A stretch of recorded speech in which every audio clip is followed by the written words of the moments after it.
Hi everyone. Thought I'd start with an introduction, mainly wanted to clear something up. I noticed when the talk was first announced, I was announced as a JavaScript engineer. I am not one of those. I am a Java engineer. I've been at Anaplan about 10 months, so not very long, but we're fairly new in London. Before that I worked in economics. My background is mainly in statistics rather than computer science. A bit about Anaplan, because you probably haven't heard of us. No one really has. Our marketing department like to say Excel on steroids in the cloud, because they like to use, cool language and funky language, get people excited. But in programmer terms, we're a multi-dimensional in-memory transactional database, which sounds a bit less exciting. Maybe it's more exciting to you, I don't know. We're written entirely in core Java, so we're a Java shop, and we write high-performance Java. So we're running with 200 gig heaps, we're dealing with tens of billions of data points, and we're doing that all in memory, transactionally. And what we offer on top of that is a sort of framework to build applications that we can then sell to the finance departments of companies. So they're like this. Lots of graphs and numbers and things.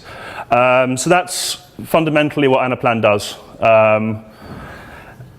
On to what we're talking about today. So the Polyglot JVM. Let's start with what the JVM is. I'm sure many of you know already. I hope you do if you're at the JVM Roundabout. But I thought I'd just cover it briefly. So it's a bytecode interpreter with a just-in-time compiler. We take our bytecode, our .class files, and we execute them on the JVM. So it loads those up and it runs them. The bytecode is executed in interpreted mode. So if you remember, Java has a habit, or is famous for being very slow. And that was because back in the day, it was more interpreted than compiled. These days, that is very different.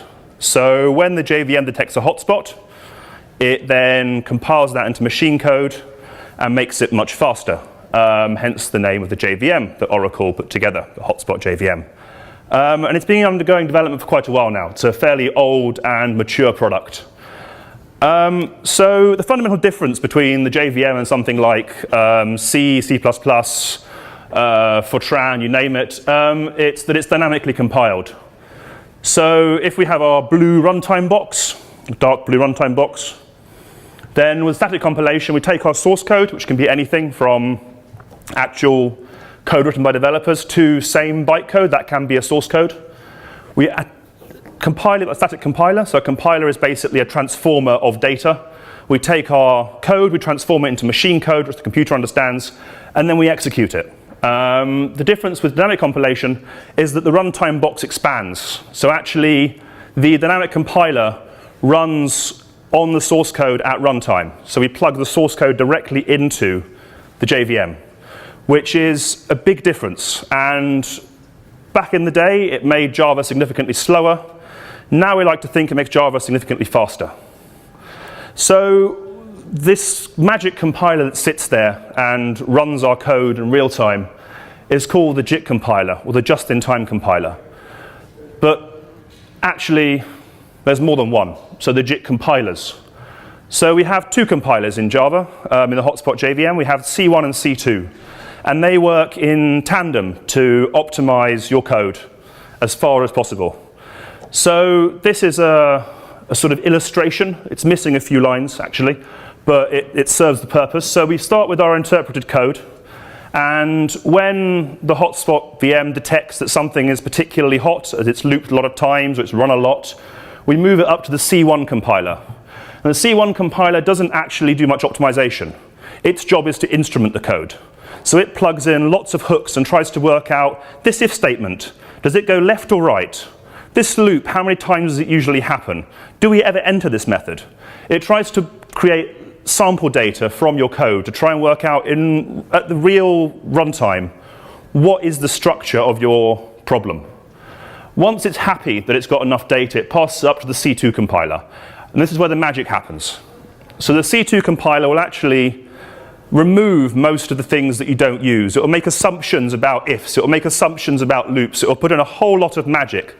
And this is where Java gets its speed from. It gets information from the actual running code and then uses that to optimize. So something like your C's and C++'s of this world, they can't do this. They have to make assumptions on the static code base, and they don't know that that if condition you wrote actually can never happen in real life because of business logic. Java can know that. So a bit more about C2 before we get into Polyglot, because it's quite important to understand where it fits. So this is the highly optimizing bytecode compiler. It's called Opto in the JVM source code. If you ever looked at that, probably don't, it's hideous. The compiler is actually implemented in C++. So back to what I was saying about not being able to optimize, it's C++, it's optimized statically, it's statically compiled. But it is very highly performant, so we have all seen over the years vast improvements in performance of the JVM. So it takes the profile information and creates machine code that takes that into account. And the very important thing that it has to do is that those assumptions can be proven wrong. A user can change their behavior, or the machine can change its behavior, and suddenly those ifs that never entered suddenly become entered. And at that point, we go back to the de-optimization step. So the JVM can chuck code out of the C2 and back into interpreted mode if it finds that what it's done isn't providing the performance it needs.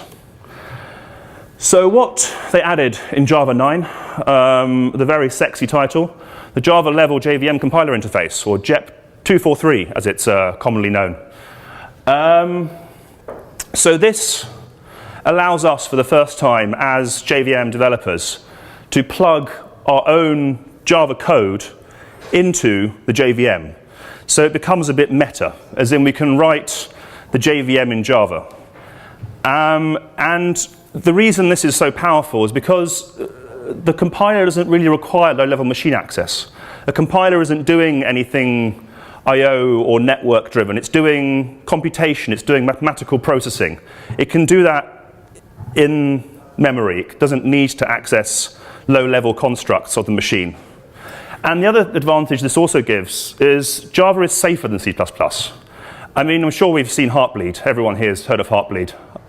And that was a very simple buffer overflow attack. And in fact, there are quite a few of those. Well, having said that, Struts 2 also had some problems, and that was written in Java. So let's glaze over that for now. So it's available in Java 9. But it's an experimental feature, so you have to add that scary enable experimental options flag.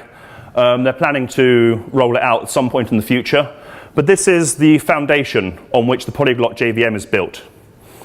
So the first JIT compiler written in Java is called Graal, which means Grail. I guess it's the Holy Grail. It's written entirely in Java. So while the C2 compiler took decades to write and optimize, Graal's put together pretty quickly in the grand scheme of things. Because I guess they had the knowledge of C2, but also Java is a bit quicker to develop in. You don't have to deal with quite so much complexity around bounded array access and just the general complexities of being as low level as C++.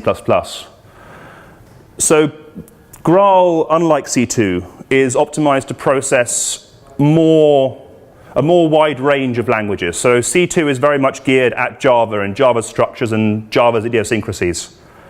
Graal is geared towards other languages. So we've had a massive surge in languages being run on the JVM, and Graal is meant to support that. So Graal is happy with Python, it's happy with Ruby, it's even happy with JavaScript, I'm sad to say. And the very interesting meta thing is that because Graal is written in Java, Graal can Graal itself.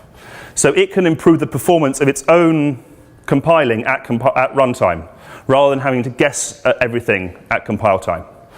So to get an idea of the performance, it's not going to be a magic. It's just more code.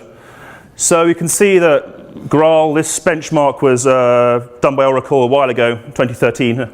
But the results are still very similar as far as I understand. You can see that Graal is a lot faster than the client compiler, which is a bit more low bandwidth, a bit less eager to optimize. And it's a bit slower than the server compiler, which is a very aggressive C2 heavy JVM. And actually, it improves a bit with Scala, because Scala isn't Java. So when we start seeing languages that aren't Java, Graal begins to step it up a bit. And actually, we see that with Scala, Graal is almost equal to Java. Now, as I mentioned, the compiler interface is experimental. Graal is even more experimental. But actually, Twitter have already been using it in production. Twitter run their entire tweet service 100% on Graal. So they're definitely the early adopters here. I think they got into an agreement with Oracle to do the bug testing for them or something. And they got a 10% drop in CPU time across their entire server architecture over the Java 9 C2. So for their usage pattern, Graal saved them a huge amount of money because that in the cloud equates to cache. So this is all interesting. And there's another Graal-related thing I wanted to touch on, which is JEP 295. So one of the advantages of compiling all your stuff cold is that then you don't have to do any compiling at runtime. So actually you get a speed benefit at startup. And with new services like Amazon's Lambda and microservices and things like that, you do find that startup times begin to get a bit tiring with the JVM taking a few, sometimes seconds to spin up with a lot of classes. Graal can allow you to pre-compile your code to create a sort of first go at optimizing, and then run that. And that gives you a benefit in startup and a sort of a head start. That's not the main thing. The main thing is Truffle. So another product with another strange name. Graal and Truffle go hand in hand. So Graal is our C2 compiler, and no one plugged non-Java code into the C2 compiler. So plugging a new compiler into Java doesn't really solve that problem for us. So how do we fix that part? And this is where Oracle got clever. What they've done is they built the Truffle framework. So the Truffle framework allows you to write an interpreter for your source code that produces a Truffle abstract syntax tree. Those of us, or those of you who've done CS will know what that is. For those who don't, it's basically if you unroll your language, you have your if, and then you have your arguments to your if, and then you sort of build a tree out of your language constructs. And this tree that Gruffle builds maps directly to Graal's intermediate representation. So when Graal reads bytecode, it creates the same tree. So by using Truffle, you can plug directly into Graal past the bytecode, deep into the heart of the beast. So if you write a Truffle interpreter for your language, you can run it natively on the JVM. The JVM isn't even aware that it's not Java because you've bypassed the entire stack from Java to bytecode. And the Graal VM is a JVM with Graal built in, with some languages added. So Oracle themselves have implemented proof of concepts of a number of languages. The theory goes that to test an API, you should implement it 3 times. So they've done roughly that to make sure that Truffle is a sensible way to write interpreters. And they've written JavaScript, Python, Ruby, and R. R, I think, mainly because they wanted to show how fast Graal can be. But these other 2, JavaScript and Ruby, are interesting. So this is another benchmark published by Oracle themselves. I'm not sure who designed the graph, because I find it very confusing. But the figures are speed up relative to V8. So 1.0 is the same speed as V8. Less than 1 is slower than V8, and more than 1 is faster than V8. So you can see the line here is where V8 is.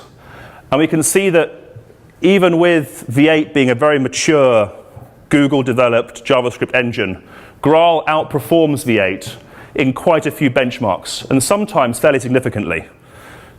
And this is JavaScript running natively on the JVM. With Ruby, the picture's even more silly. So this is relative to JRuby, and it's got axes for the standard sort of non-Java Ruby implementations. And we can see that Graal outperforms more or less every other implementation, and it is significantly faster than JRuby in quite a lot of circumstances. And finally, for R, it's, well, there we go. Basically, it's fast.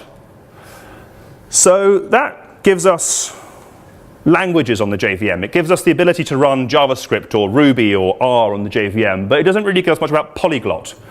Polyglot is the idea that languages can talk to each other.